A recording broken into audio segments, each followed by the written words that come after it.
Oi, get to work!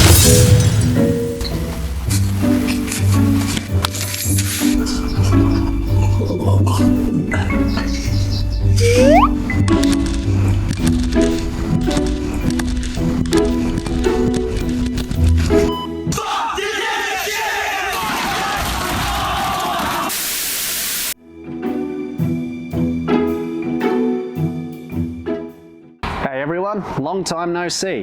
So, a big warm welcome back to the channel. Please forgive the theatrics at the beginning of this video. I was really just trying to set the tone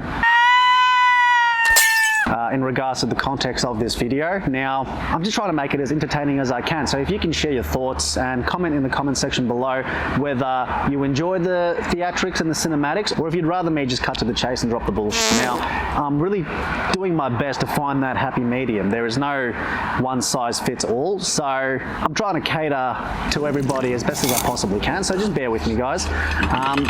If you are watching this, it probably means that today's topic really caught your attention. So without beating around the bush, let's just punch it.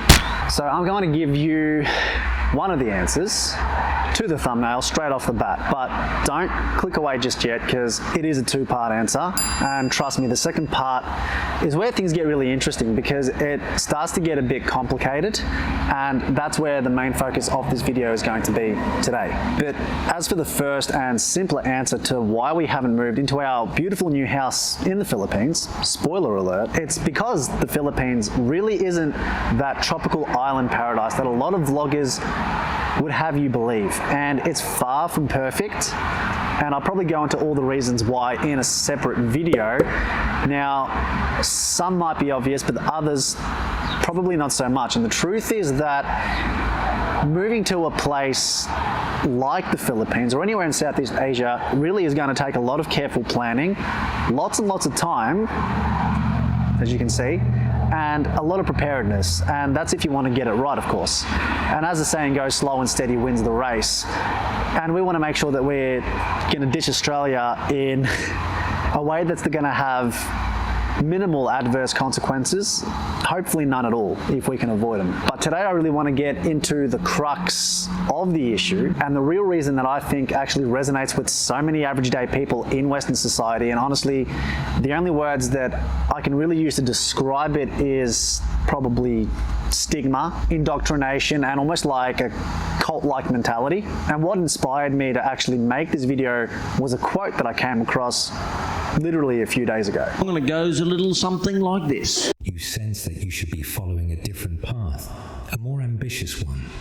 You felt that you were destined for other things, but you had no idea how to achieve them. And in your misery, you began to hate everything around you.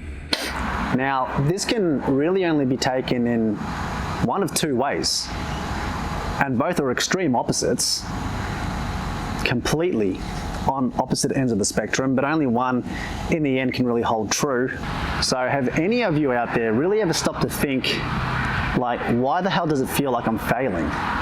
And not in a traditional sense, but more like on an ethereal level, something that's really deep down, you know, in your core. And you sort of have this idea that you really were meant for something more, like you were meant for something greater, as Dostoevsky states, and then the crushing realization sort of hits where you realize you've been running this race that you never really signed up for, and that's the part that gets me, because it's manipulation. And it has nothing to do with destiny or things like ambition, but it's literally a lie that we've been fed since the moment that we could even understand words, and it's not our fault. You know, it feels like we've all been programmed to chase an elusive benchmark of success without really stopping to ask who defined it even in the first place. And the reality is, it wasn't you, it wasn't me. And almost none of the thoughts, if you really dig deep, none of the thoughts we think have really ever been our own. And our thoughts are all, they're molded, they're fashioned, and they're designed to keep us grinding and chasing, earning money, like little workarounds, just back and forth with the same routine every day, and we never really get the chance to live. Now, I want to talk about the game, because that's all this is. Like, it's a game, right? We're just all little pawns, little pieces on a rigged board game, and the odds really don't stack up in our favor. You know, school even. School doesn't teach you how to think. It teaches you what to think. Work doesn't reward you for your efforts. It rewards you for your compliance. Now, you need to recognize that these things are significantly different. It's hugely different.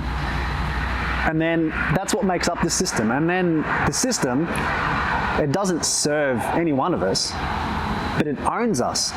And our value in the eyes of society is nothing more than really only a number. You know, your qualifications, your salary, and all the shit that you collect and store up over the years. And that's it. Like, that's who you are. And then if you're stripped of those things, you literally amount to nada. Zilch. Zip.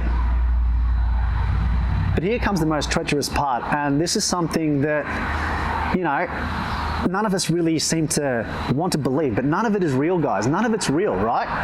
Like, money, for one thing, it's just a fiat currency. It doesn't actually exist. It's like an imaginary metric that's designed to trap you in a cycle of debt and dependency. And we're not living, guys, in this day and age. We're not living. We're only just surviving. And what the hell for?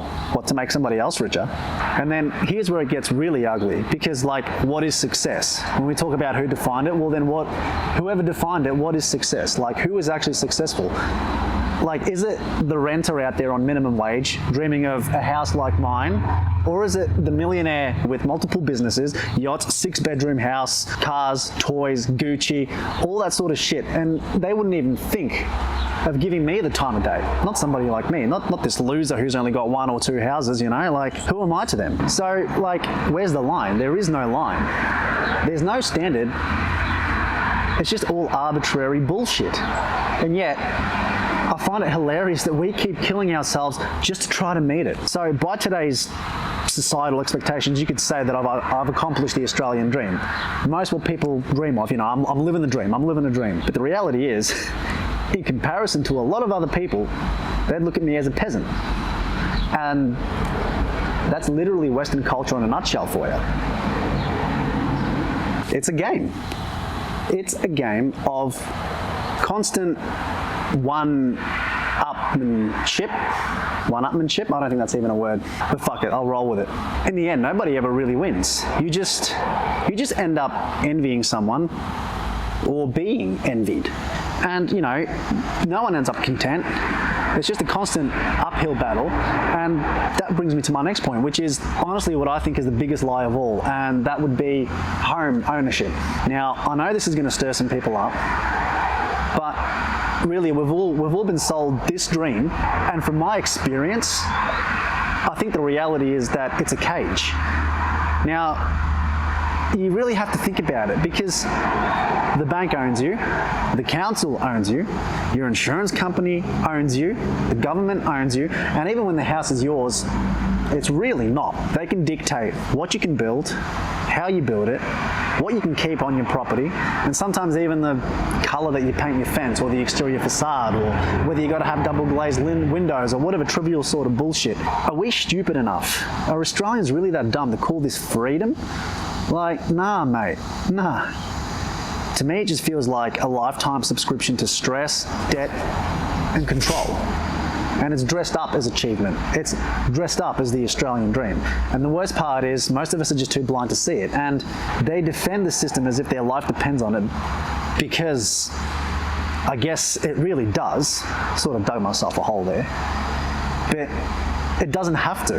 The thing is, everyone's bought into the lie so deeply that admitting a reality outside of this or anything else that it could possibly exist would literally kill some people. And that is what leads me to this part, which I think is going to piss a lot of people off. But life doesn't have to be about some constant grind. Like, you don't need to be, not everyone needs to be Andrew Tate, you know, we've got enough of those in this world. But, you know, you don't have to continue climbing towards some sort of higher goal that's just always going to be out of reach, because the goalposts keep moving. The goalposts keep shifting.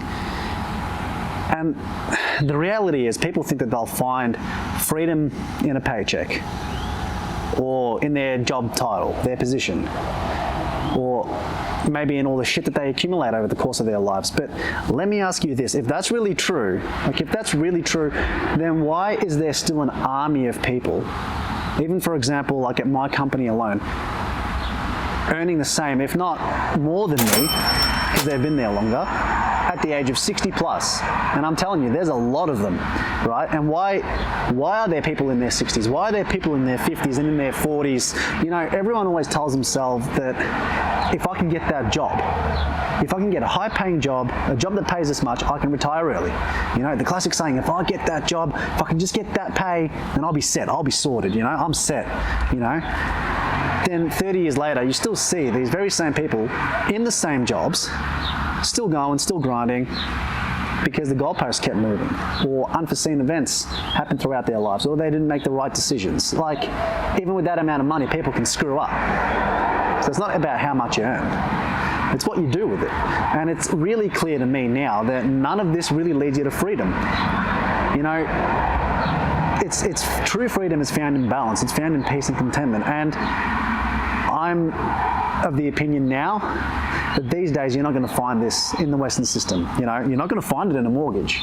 You're not going to find it in that six-figure job, and not in the pile of possessions that you accumulate. These things are just chains with pretty names. This video has been dragging on for a fair bit, guys, so I'm going to try and just wrap it up with my final point, which is the most classic thing that I hear everywhere, right? And that is, oh, this system is broken. It's like the most popular comment in all the why am I leaving Australia, I left Australia for good videos on YouTube. You know, the system's broken. Yeah, the system's broken. It's unfortunate. But it's not. It's, guys, the system isn't fucking broken. It's not broken. It's working exactly the way that it was designed to, right? You need to understand that the system is literally a machine, and it thrives on our work. It thrives on our labor. It thrives on our consumption, and it thrives on our compliance. Your compliance, your sweat and tears and blood. So it's not faulty.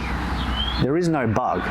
Like, it's literally a feature, and the sooner that we all realize it, the sooner that we can start breaking free. And breaking free doesn't have to mean quitting your job tomorrow. I'm not advocating you for that. I'm not saying ditch your responsibilities right now and just run away and leave. I just think that we have to start by rejecting the overall narrative. It means defining success and happiness and what it actually means to you. Like, what does it really mean to you down here? You know, not to society or some teacher, professor at uni or TAFE, not to some school or some bullshit government ad or Instagram or TikTok or Facebook, not your neighbor and not even your mum and dad. You know, a lot of times they can have it wrong too. At least that's how I'm feeling. That's my take on it all. You know, I really feel that the hypnotism is derived from a generation of people like my parents who started out in a system in Australia when it was still fresh, still new, and it needed to appear that the same methods that our parents used and the older generations, the boomers, that what they did would also apply to the social and economical climate in which we are today, and we could have apples to apples. We could have the same thing and achieve the same things, make the same strides as they did in the past. Because for the 1%ers, for the elite, for the government, you've got to have a test group of people, subjects in which others, future generations, I call us like a slave, a work farm, you know, it's like the Matrix. We're just farming more and more generations of below middle classes now, because that entire class is eroding in our society. Again, I digress, I'm getting distracted. You know, they've got to make it look like it works for them.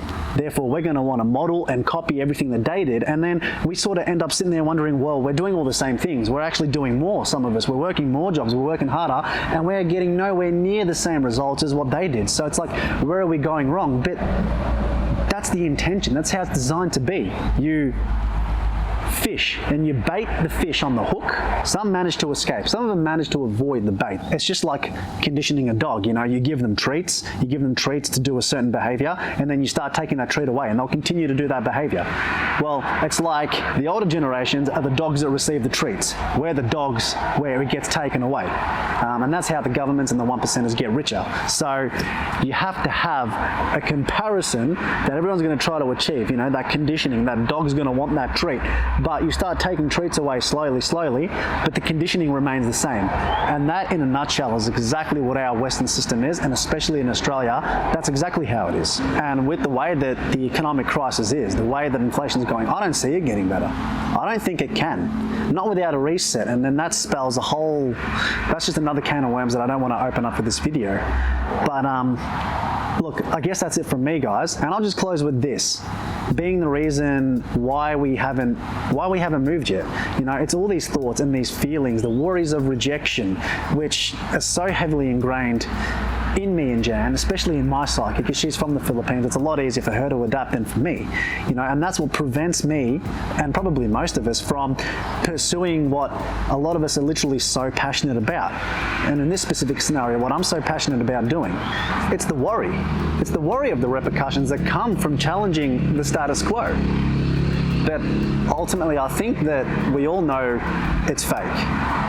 It's fake, like, it's made up. And it's manipulation, psychological manipulation that's followed most of us around since we were kids, and just rewiring your mind, like just trying to readjust your thoughts to not be susceptible to this kind of influence and this kind of thought process can take a very, very long time. It takes a long time to break. And everybody, the only reason people work is so that they can achieve to have a life untethered, you know, to break free of the system. That's the only reason anybody gets a mortgage, is to pay it off and to retire. You know, we all feel the innate yearning to be free, but the indoctrination teaches us to do everything but. And in response to the fear of how we will be viewed, we go against that. And so most of us, if not all, choose to accept our slavery, literally. We choose to accept our servitude and our misery because everybody else does. But I put it to you, don't be like everybody else. Don't do it. Just be you and go for it. At least that's what we're doing. So guys, I guess I'll wrap it up there. If you guys like the content, if you thought it was valuable, go ahead, like, share, subscribe once again. And as per the motto of our channel, remember to always challenge, transform, redefine. Thanks again for watching, guys, and we'll see you on the next one. Take care.